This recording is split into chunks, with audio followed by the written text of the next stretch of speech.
नमस्कार पिलामाने मोर नाम हूँ बंटी पुणी थे स्वागत करुच्ची मोर यूट्यूब चैनल को।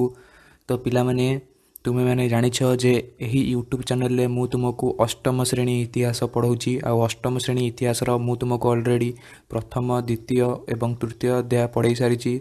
प्रथम द्वितीय एवं तृतीय अध्याय पढ़ाइबा संगे संगे मु से अध्याय गुड़िकर प्रश्न उत्तर तुम मान सहित भल भाव डिस्कसन कर।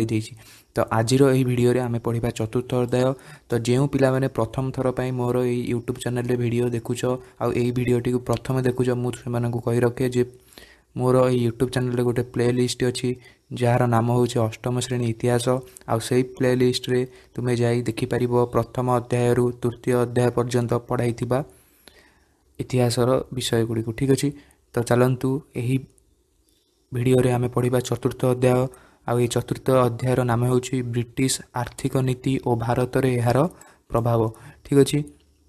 तो यही अध्याय देखंतु मुख्यतः पढ़िबार मेन एम है मुख्य उद्देश्य है ये आम पढ़ा जे ब्रिटिश ईस्ट इंडिया कंपनी आउ ब्रिटेन रो राणी जेतेबेले भारत को शासन कला बेले जो आर्थिक से सब नीति आनी बा जो इकोनॉमिक कंडीशन भारत रे होइतिला बा आमे कहि परिबा इकोनॉमिक पॉलिसी जो सब आसीतिला भारत रे से पॉलिसी रो बा सेही नीति रो भारत रे प्रभाव कौन थिला। तो से विषय रे आज पढ़िबा जे इंग्रेज माने जो सब नीति आनीतिले भारतीय मानक पई तो सेही नीति रो प्रभाव भारत उपरे कौन थिला, भारत एतिर किछि लाभ पाइतिला ना भारत रे क्षति होइतिला से विषय रे आज पढ़िबा ठीक अछि। तो देखंतु प्रथमे कौन लिखा ना प्रथम लिखा कृषि और शिल्प उपरे प्रभाव। तो यही जो आर्थिक नीति आसीतिला तो यही आर्थिक नीति फल कृषि एवं शिल्प उपर प्रभाव कौन थिला आसतु से विषय रे पढ़िबा। तो देखंतु कौन लिखाई ना भारतर राजनीति और सामाजिक जीवन सहित आर्थिक अवस्था मध्य इंग्रेज शासन द्वारा बहु मात्रा रे प्रभावित होइतला ठीक अछि। देखंतु भारतर राजनीति प्रभावित होइतला माने पॉलिटिकल माने राजा माने सब निजर राज्य हरैतिले। सामाजिक जीवन भी परिवर्तन होइतला कारण सती प्रथा आमे जो देखिले सेटा को हटै दैतिले, बाल्य विवाह को हटै दैतिले। देखंतु यह सहित आर्थिक अवस्था माने लोक मानक पाखरे जो धन थिला से धन बढ़िला कि कमिला सेईटा मध्य चेंज हो गला इंग्रेज शासन समय रे ठीक अछि।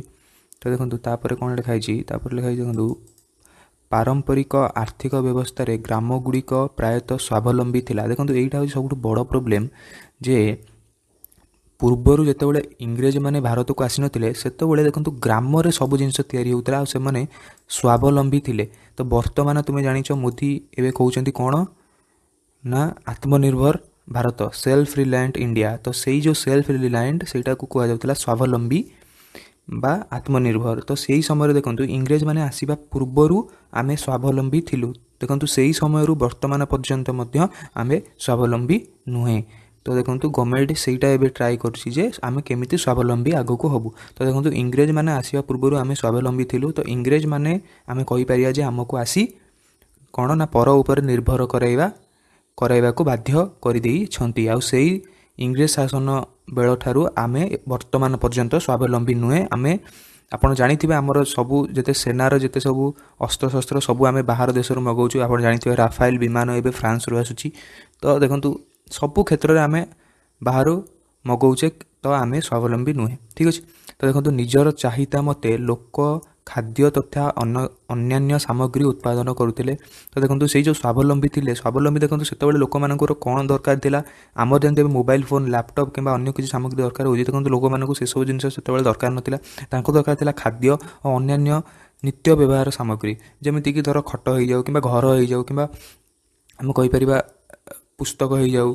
तो यही सब जिन दरकार थिला ना कि लग्जरीयस जिन ठीक अच्छे। बजार उपर से माने विशेष निर्भरशील नथिले। तो देखंतु बजार उपर से निर्भरशील नथिले तांकु जहाँ दरकार होतला से माने देखंतु कपड़ा दरकार होतला, सार्ट दरकार होतला, लुगा दरकार होतला से माने निजे बुणी पिंधुतिले। तो आमे एठी कहि परिबा जे से माने बजार उपर निर्भर करू नथिले। जदि देखंतु वर्तमान आमे कहिबा जे हमको गुटे सार्ट दरकार है आम बजार को जाऊे आमको बर्तमान किसी देखो जिन जब तुमको जिनस दरकार हो तो तुम्हें बजार को ही जाऊँ। तुम्हें घरे केते जिनस उत्पादन कर तुम्हें बसिकी आज गोटे चिठा कर जे तुम घरे केते जिनस उत्पादन होउची आ तुम्हें बजार रु केते जिनस किणुच ए विषय रे आज टिके भाब। तापर देखिबो जे आमे केते निर्भरशील हो जाउछे बजार उपरे आ अन्य देश उपरे ठीक अछि। माने वर्तमान आपण देखिबे आपण घरे माने बेसी देखंतु जो मैंने माने देखो बढ़ई कम कर कि गहना कम कर देखो घरे तो बहुत जिन बने किंतु जो मैंने देखो ऑफिस काम कर देखो घरे कौन जिन बनू ना तो आम पर उपर निर्भरशील कौन जिनस ठीक अच्छे। तापर देखो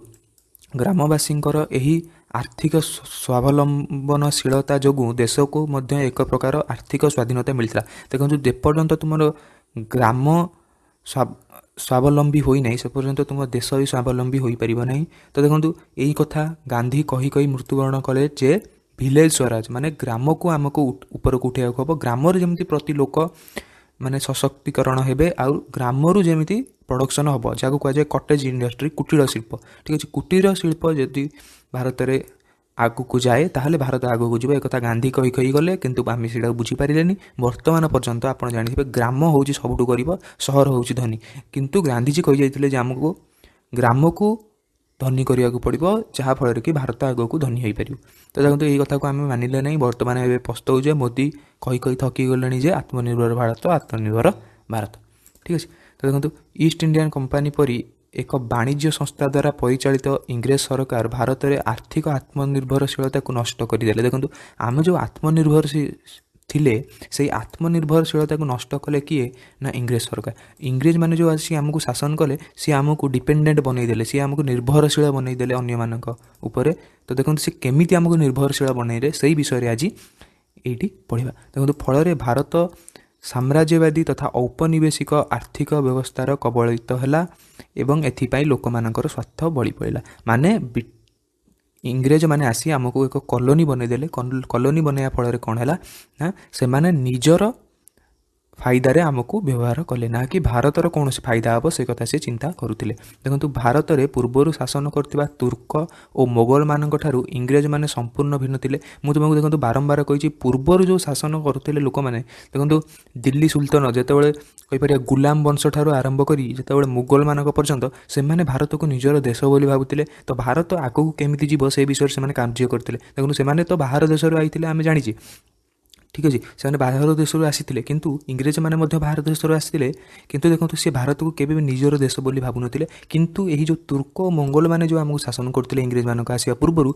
से भारत को निजर देश बोली भावुले जहाँफल कि से भारत में आप जानते ताजमहल ठार आरंभ कर लाल किला बहु बहु देखो बहु प्रतिष्ठित बिल्डिंग मान बनई देइछन्ति किए मुगल माने। आप जानते ये जो गुलाम वंश बना जाइए कौन कहतु 2.5 दिन का झोपड़ा सीटा अच्छी राजस्थान में से मैंने से भी बनई भारत में कुतुब मीनार हो जाऊ एम सब देखो से सब जिन भारत में बनई जाइए किंतु इंग्रेज मैंने देखो भारत को निज देश भावुन से भारत केमी आगक बढ़ो से विषय चिंता करूँ नथिले ठीक अच्छे। से केवे भारत को निज स्थायी बासस्थली रूपे ग्रहण करनथिले। तो देखो से भावुले आम भारत को किसी दिन आसीचु किए भावुले इंग्रेज मैंने आम किसी दिन पर चलीजु। तो भारत रू केमी बहुत धन नहीं आम देश को पलैबू से यहीटा ही से मुख्य चिंताधारा थिला ठीक अच्छे। भारतर निरंतर धन शोषण करी से सर्वदा निज देश इंग्लैंड औपनिवेशिक अर्थव्यवस्था उन्नति कथा चिंता करते। मुझे कहली ये कथा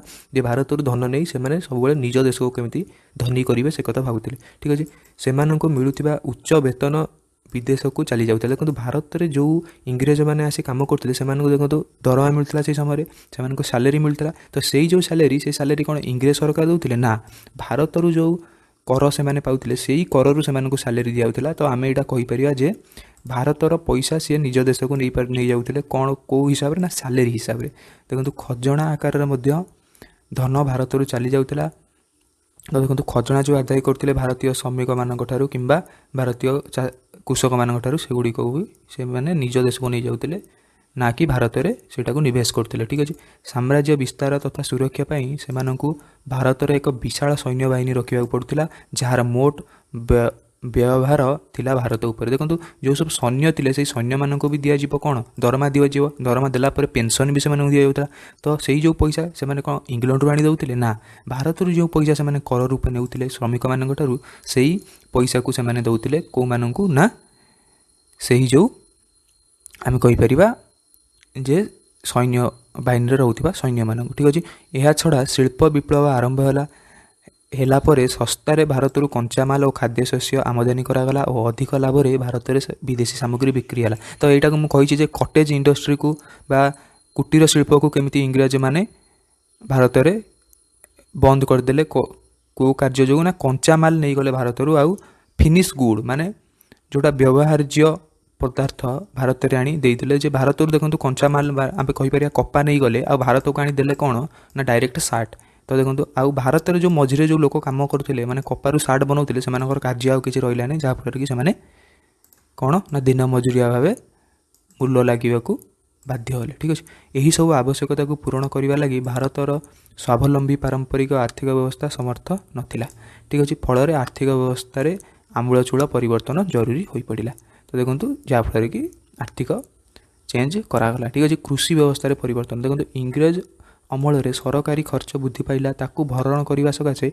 जमीर आदाय खजना को अनुरूप मात्रा वृद्धि करने आवश्यक है द्वितीयतः धार्य मुताबक खजना निर्दिष्ट समय आदाय होगा जरूरी है अन्यथा योजना मते आगतुरा व्यय अटकल करने संभव नथिला एही औपनिवेशिक आवश्यकता को दृष्टि रखी सरकार नूतन जमी बंदोबस्त मान आरंभ कले फल कृषक और कृषि जमी मध्य संबल बदलिला देखु से समय जो इंग्रेज सरकार जो एत बड़ तर सब सैन्य आनी चलाऊे तो से देखो पैसा दरकार था तो पैसा से कौटू ने ना जमीर केमी ने ना खजना हिसाब से ने तो यही जो खजना जो ने सहीटार जदि से कौन जमी किसी करप्शन न हो तो से देखो से तीनोटी मुख्यतः प्रथा से प्रचलन करते देखो प्रथम प्रथाटी हूँ चिरस्थायी बंदोबस्त जहाँ जमीदारी प्रथा कहुए देखो से एक लिखी द्वितीयटा देखो द्वितीयटा हूँ रयतवारी अस्थायी बंदोबस्त आ तृतीयटा हूँ महलवारी ठीक अच्छे तो यही सब यही तीनोटी आप मन रखु गोटे हूँ जमीदारी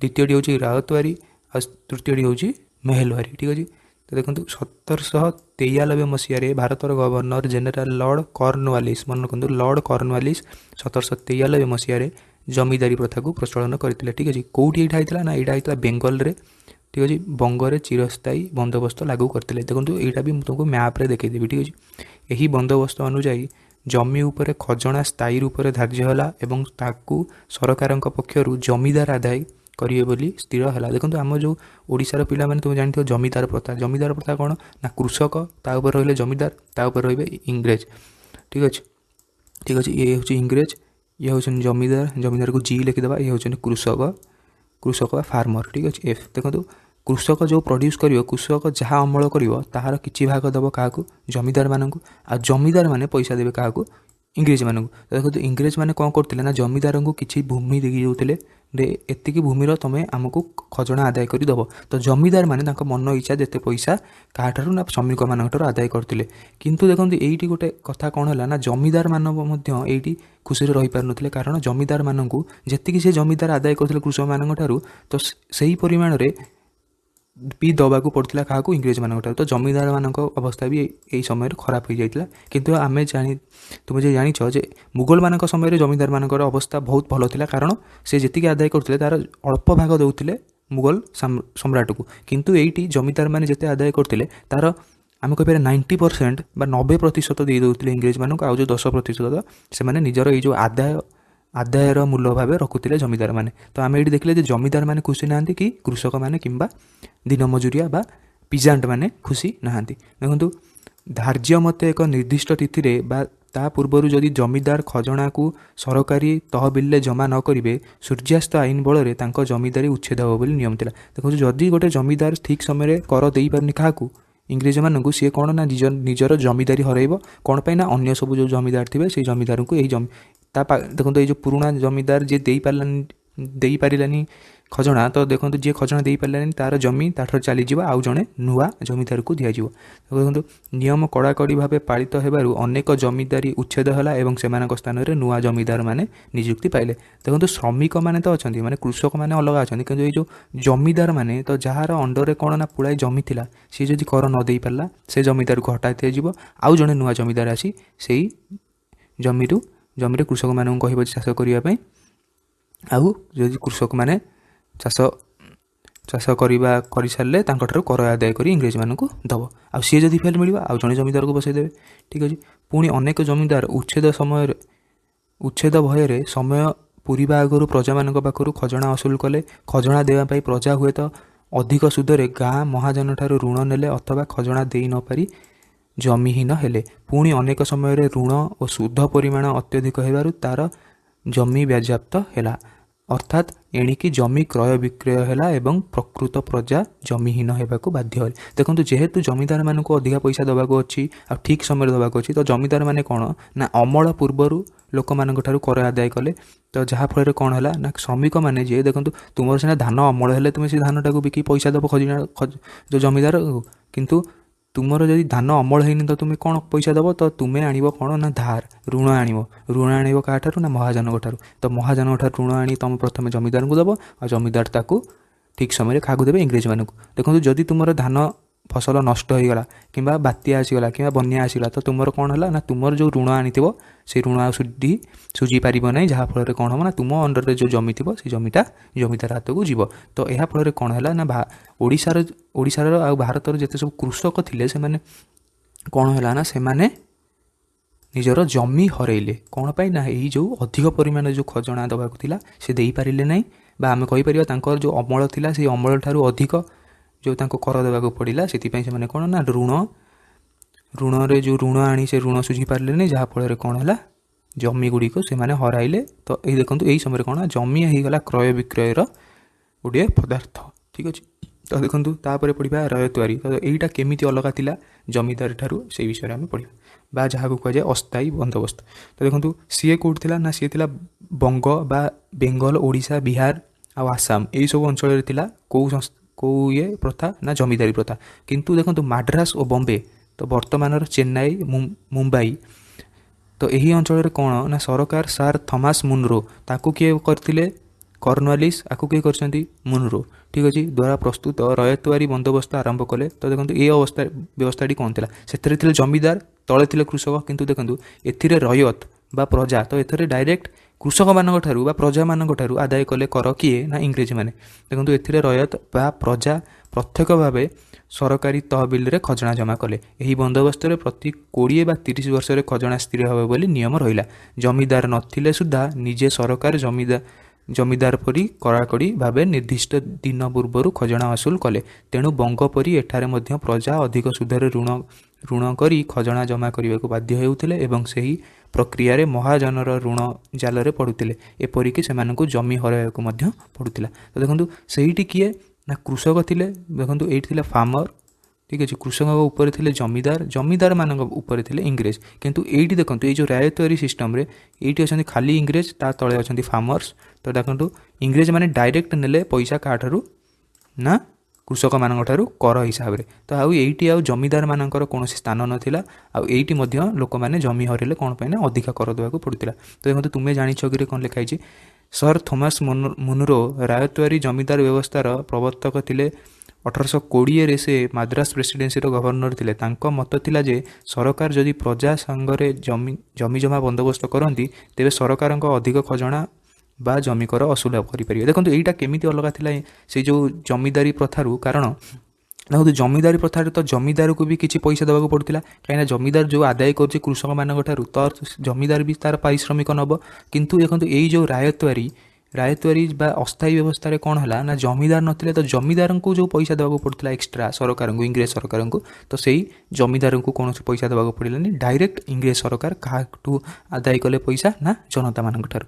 ଆଉ ଗୋଟେ ଦେଖନ୍ତୁ, ଗୋଟେ ସେ କଲା କ'ଣ? ଗୋଟେ କଲା ଜମିଦାରୀ ପ୍ରଥା, ଆଉ ଗୋଟେ କଲା ରାୟତୱାରୀ। ତ ଏବେ ଆଉ ଗୋଟେ ପଡ଼ିବା ମାହାଲୱାରୀ। ଠିକ୍ ଅଛି। ମାହାଲ, ଦେଖନ୍ତୁ ମନେ ରଖନ୍ତୁ, ଏଇ ଯେଉଁ ମାହାଲ ବା ଗ୍ରାମ, ଠିକ୍ ଅଛି, ଗ୍ରାମକୁ ମାହାଲ କୁହାଯାଉଥିଲା। ପଞ୍ଜାବ ଓ ପଶ୍ଚିମ ଉତ୍ତରପ୍ରଦେଶର କେତେକ ଅଞ୍ଚଳରେ ପ୍ରଜାମାନଙ୍କୁ ନିଜ ନିଜ ମାହାଲ ବା ଗ୍ରାମ ଜରିଆରେ ଖଜଣା ଜମା କରିବାକୁ ପଡ଼ୁଥିଲା। ତ ଏହା କେଉଁଠି ପ୍ରଚଳିତ ଥିଲା? ଏହା ଥିଲା ପଞ୍ଜାବ ଆଉ କହିପାରିବା ଆମର ଦିଲ୍ଲୀର ଯେଉଁ ଅଞ୍ଚଳ, ପଶ୍ଚିମ ଉତ୍ତରପ୍ରଦେଶ, ସେହିସବୁ ଅଞ୍ଚଳରେ ଏହି ପ୍ରଥା ପ୍ରଚଳିତ ଥିଲା। ଠିକ୍ ଅଛି। ମାହାଲ ସହିତ ସରକାରଙ୍କ ଜମି ଜମା ବନ୍ଦୋବସ୍ତ ଚୁକ୍ତି ହେଉଥିବାରୁ ଏହାକୁ ମାହାଲୱାରୀ ବନ୍ଦୋବସ୍ତ କୁହାଯାଉଥିଲା। ମାନେ ଏଇଠି କ'ଣ ଦେଖନ୍ତୁ, ରାୟତୱାରୀରେ କ'ଣ ହେଉଥିଲା ନା ପ୍ରତ୍ୟେକ କୃଷକ ନିଜେ ଯାଇ ଖଜଣା ଜମା କରୁଥିଲା। କିନ୍ତୁ ଏଇଠି କ'ଣ କରାଗଲା ନା ଦେଖନ୍ତୁ, ଗୋଟିଏ ଗ୍ରାମକୁ ଦାୟିତ୍ୱ ଦିଆଗଲା, ଯାହାକୁ ମାହାଲ କୁହାଯାଏ, ଯେ ଏହି ଗ୍ରାମର ଯିଏ ରହିବେ କିଏ ନା ମୁଖ୍ୟ, ସିଏ କ'ଣ କରିବେ? କୃଷକମାନଙ୍କ ଠାରୁ ଖଜଣା ଆଦାୟ କରି ଆଣି ସରକାରଙ୍କୁ ପହଞ୍ଚାଇବେ। ଦେଖନ୍ତୁ, ଏହା ଥିଲା ଏକ ଅସ୍ଥାୟୀ ବନ୍ଦୋବସ୍ତ। ଖଜଣା ଆଦାୟ କରିବାକୁ ପ୍ରଜା ଉପରେ ଗ୍ରାମ ସମାଜ ଖୁବ୍ ଚାପ ପ୍ରୟୋଗ କରୁଥିଲା। ଫଳରେ ଖଜଣା ଜମା କରିବାକୁ ପ୍ରଜାଙ୍କୁ ଋଣ ଆଦାୟ କରିବାକୁ ପଡ଼ୁଥିଲା। ମୋଟ କଥା ହେଲା ଯେ ଏହି ନୂତନ ଜମିଜମା ବନ୍ଦୋବସ୍ତ ଯୋଗୁଁ ଜମି ଏଣିକି ଏକ ବିକ୍ରିଲବ୍ଧ ସାମଗ୍ରୀ ହେଲା।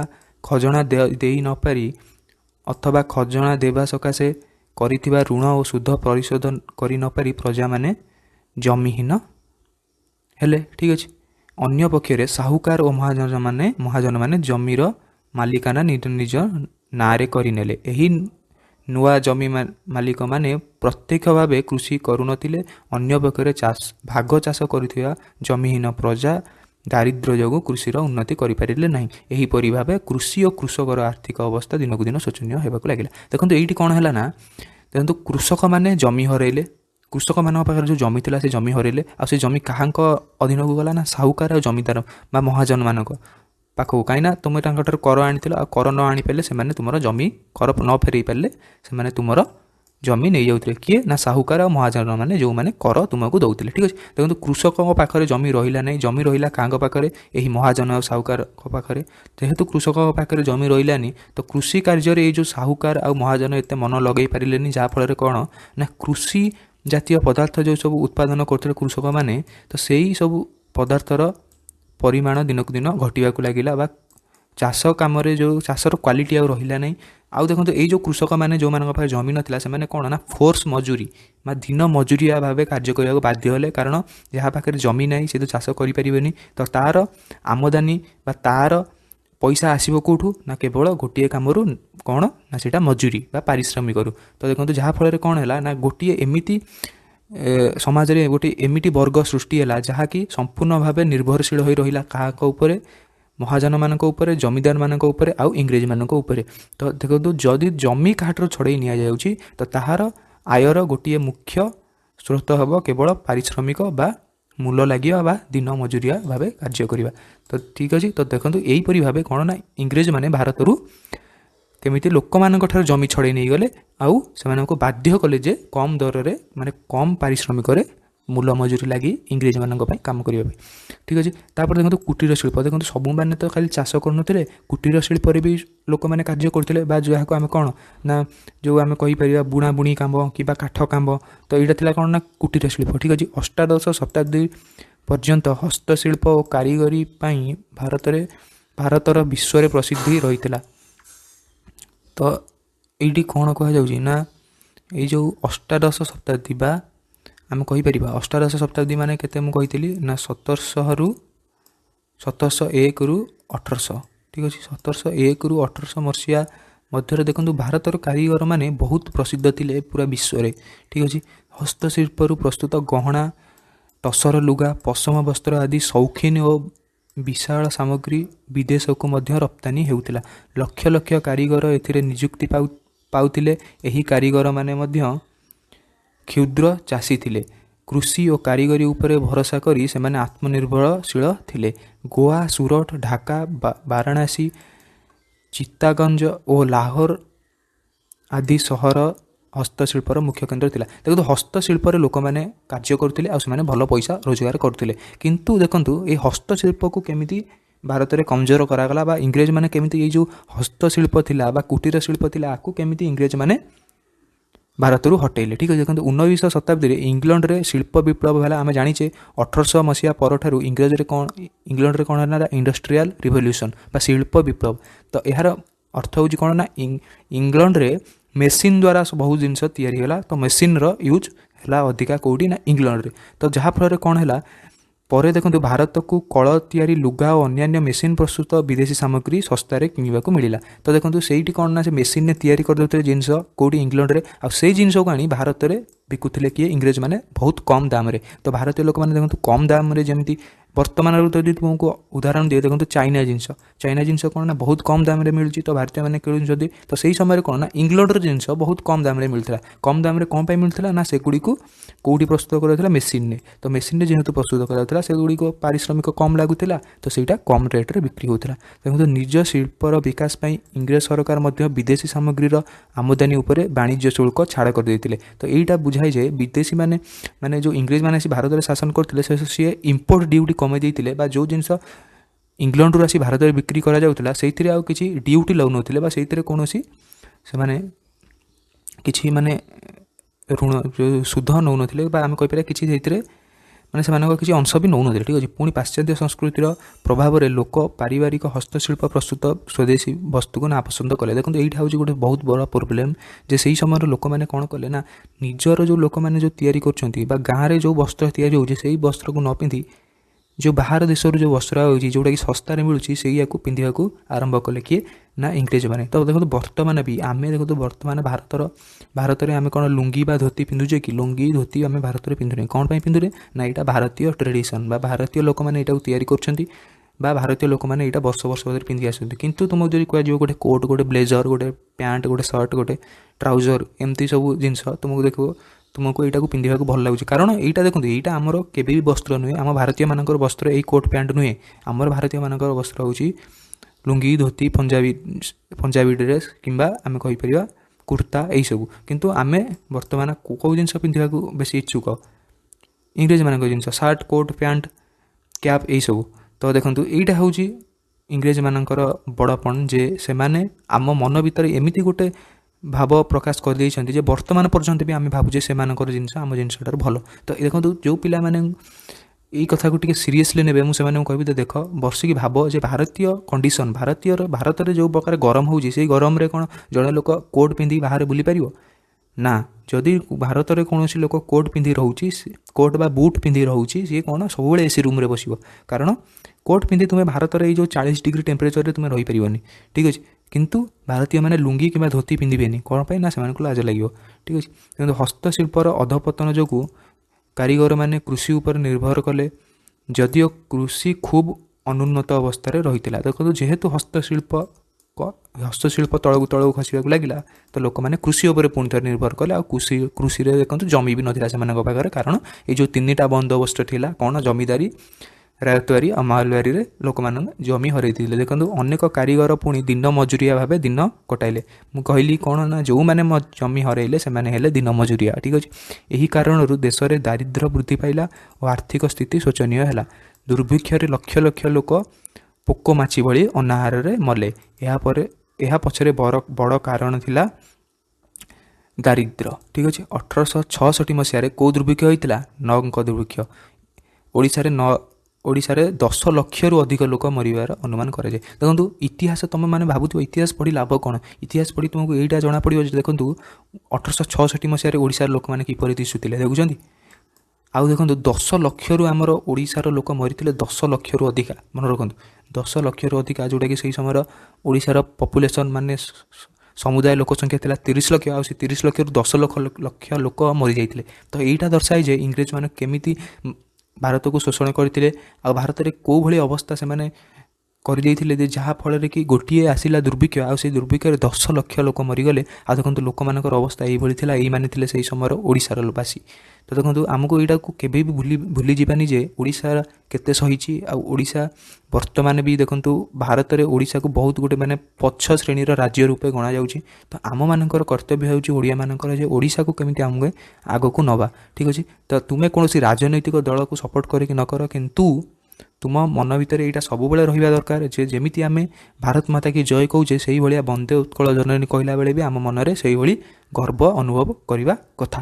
ଠିକ୍ ଅଛି। ତ ଦେଖନ୍ତୁ ଯେହେତୁ ଏବେ ଓଡ଼ିଶା ଗୋଟେ ଗରିବ ରାଜ୍ୟ ଭାବେ ଗଣିତ ହେଉଛି, ଆମର ଦାୟିତ୍ୱ ହେଉଛି ଯେ ଓଡ଼ିଶାକୁ ଆମେ କେମିତି ଆଗକୁ ନେବା। ଠିକ୍ ଅଛି ପିଲାମାନେ। ତ ତୁମେ ଯେଉଁ ଅଷ୍ଟମ ଶ୍ରେଣୀ ଏବେ ପଢ଼ୁଛ ତୁମମାନଙ୍କୁ ମୁଁ କହୁଛି ଯେ ତୁମେ ଏଇ କଥାଟି ସବୁବେଳେ ଭାବ ଯେ ଆମେ ଓଡ଼ିଶାକୁ କେମିତି ଆଗକୁ ନେବା ଆଉ ଓଡ଼ିଶାକୁ କେମିତି ବିଶ୍ୱ ଦରବାରରେ ଆମେ ପହଞ୍ଚାଇ ପାରିବା। ଠିକ୍ ଅଛି। ଦେଖନ୍ତୁ ଏଇଟାକୁ ତୁମ ମନରେ ପ୍ରଶ୍ନ ଥିବ ଯେ ଆକୁ 9 ଅଙ୍କ ଦୁର୍ଭିକ୍ଷ କ'ଣ ପାଇଁ କୁହାଯାଏ? ଦେଖନ୍ତୁ କ'ଣ ପାଇଁ ନା ସେହି ସମୟରେ ଯେଉଁ ପୁରୀର ରାଜା ଥିଲେ ଦିବ୍ୟସିଂହ ଦେବ, ତ ତାଙ୍କର 9ମ ଅଙ୍କରେ ଦେଖାଯାଇଥିବାରୁ ଏଇଟାକୁ 9 ଅଙ୍କ ଦୁର୍ଭିକ୍ଷ କୁହାଯାଏ। ବା ତାଙ୍କ ଶାସନର 9ମ ବର୍ଷ, ଦେଖନ୍ତୁ ତାଙ୍କର ଧର ଯେତେବେଳେ ଶାସନ ଆରମ୍ଭ କରିବାର 9 ବର୍ଷ ପରେ ଏହି ଦୁର୍ଭିକ୍ଷଟି ହୋଇଥିଲା। ତ ତାଙ୍କୁ କୁହାଯାଏ ସେଇଥିପାଇଁ 9 ଅଙ୍କ ଦୁର୍ଭିକ୍ଷ। ଠିକ୍ ଅଛି। ତାପରେ ଦେଖିବା ଦେଖନ୍ତୁ ମୁଁ ଭାବୁଛି ଏଇ ପର୍ଯ୍ୟନ୍ତ ଏହି ଭିଡ଼ିଓରେ ରଖିବା, କାରଣ ଆଗକୁ ଯଦି ମୁଁ ପଢ଼େଇବି ଭିଡ଼ିଓଟି ବହୁତ ବଡ଼ ହୋଇଯିବ। ତ ତୁମମାନଙ୍କ ଆଉ ଦେଖନ୍ତୁ ସେଇ ଯେଉଁ ସବୁ ରାୟତୱାଡ଼ି ଯେଉଁ ସିଷ୍ଟମ୍ ଥିଲା ତାକୁ ମୁଁ ତୁମକୁ ମ୍ୟାପ୍ରେ ଦେଖାଇ ଦିଏ। ଦେଖନ୍ତୁ ଏଇଟା ହେଉଛି କ'ଣ ନା ଭାରତର ମ୍ୟାପ୍। ତ ଏଇ ଭାରତର ମ୍ୟାପ୍ରେ ଦେଖନ୍ତୁ ମୁଁ କହିଲି ବେଙ୍ଗଲ, ବିହାର ଆଉ ଓଡ଼ିଶା ଏଇ ଜାଗାରେ ଥିଲା ପରମାନେଣ୍ଟ ସେଟଲମେଣ୍ଟ ବା ଜମିଦାରୀ ପ୍ରଥା। ଦେଖନ୍ତୁ ଏଇ ପିଙ୍କ କଲର୍। ତାପରେ ଦେଖନ୍ତୁ ଏଇ ଯେଉଁ ଗ୍ରୀନ୍ କଲର୍ ହେଉଛି ମାଲୱାରୀ बा जोटा आम तृतीय पढ़ले जोटा कि कौटी ना पंजाब आ उत्तर प्रदेश में आ द्वितीय जो पढ़ी आम कौन ना रायतवारी देखो ये रायतवारी इंग्लीश लिखाई रायतवारी सेटलमेंट तो यहाँ कौटी ना बम्बे आ मद्रास देखो यही देखो भारतर माने सबू टोटाल भारत गोटे प्रथा प्रचलित नाला तीनोटी प्रथा प्रचलित थिला गोटे थिला कौन परमानेंट सेटलमेंट जहाँ जमींदारी प्रथा द्वितीय थिला रायतवारी सेटलमेंट जोटा कि अस्थायी थिला आउ महलवारी भी अस्थायी थिला ठीक अच्छे। सो आउ देखो से समय ओडिशा ओडिशा कौन पर नौका दुर्भिक्ष है तुमको पचार देखो इंग्रेज मैंने ओडिशा को एत भल भाव देखु नथिले कारण ओडिशा खाली गोटे पथ थिला बेंगल आ मद्रास मध्य ठीक अच्छे जेहेतु ये गोटे पथ थिला तो ओडिशार डेभलपमेंट पाई इंग्रेज मैंने कौन चिंता करनथिले आ देखो नौक दुर्भिक्ष पर आम कहीपर ओडिशार भाग्य बहुत बदलता कारण तापर जो रेभेन्सा थिले ओडिशार गवर्नर से समय तो सी देखो ओडिशा को बहुत किसी माने ओडिशा बहुत किसी डेभलप करते जमीक कि रेभेन्सा कॉलेज हो जाऊ कि आमर जो एससीबी मेडिकल कॉलेज हो जाऊ आउ देखो ओडिशा को रिलीफ प्रदान करागला ओडिशा रे केमिति एमिति माने भविष्य में से 9 अंक दुर्भिक्ष भली किसी दुर्भिक्ष न आसू ता ऊपर मध्य बहुत कार्य करागला तो आम कहीपर जो 9 अंक दुर्भिक्ष है ସେଇଟା आम ओडिशा पई बहुत खराब थिला किंतु तार भल परिणति कौन है ना ओडिशा को माने ओडिशा पई इंग्लिश सरकार बहुत चिंता कले 9 अंक दुर्भिक्ष पर आउ ओडिशार अवस्था मध्य 9 अंक दुर्भिक्ष पर बहुत सुधुरी थिला बोली आमे कहि परिबा किंतु इंग्रेज मानकर जो अवहेला थिला से अवहेला पई 10 लाख लोक मरिछंती ओडिशा रे आ सेटा 1866 मसिया रे मरिछंती आमर पूर्वज माने मरिछंती आ एई विषय को आमे केबे भी भूली जिबा नाही ठीक अछि। तो एटा सबବେଳେ मन रख जे आम ओडिशा गठन रे 10 लाख लोक मरिछंती दुर्भिक्ष रे बिना खाइबा को पाई तो यह दायी थे इंग्रेज माने आउ इंग्रेज मानू यहीटा को स्वीकार करने को पड़ो ठीक अच्छे। मु भावुची यही वीडियो रे मु तुमको यही जो पार्ट थिला बहिर ये पार्टी भल भाव पढ़ी देछि देखो आ पर जो वीडियो आसो आ पर वीडियो रे आम पढ़ा जो 20 शताब्दी रे आधुनिक शिल्पर विकास ठीक अच्छे ये पढ़ा ये आम पढ़ा जो नील चाष चा चाष यही सब विषय पढ़ा ठीक अच्छे। तो मु भावुची मु तुमको यहाँ भल भाव बुझे आउ जदि तुम किसी डाउट अच्छी तुम मैंने मत कमेंट सेक्शन में कहीपर ठीक अच्छे। पुणी देखा नेक्स्ट वीडियो से पर्यंत रोचे नमस्कार।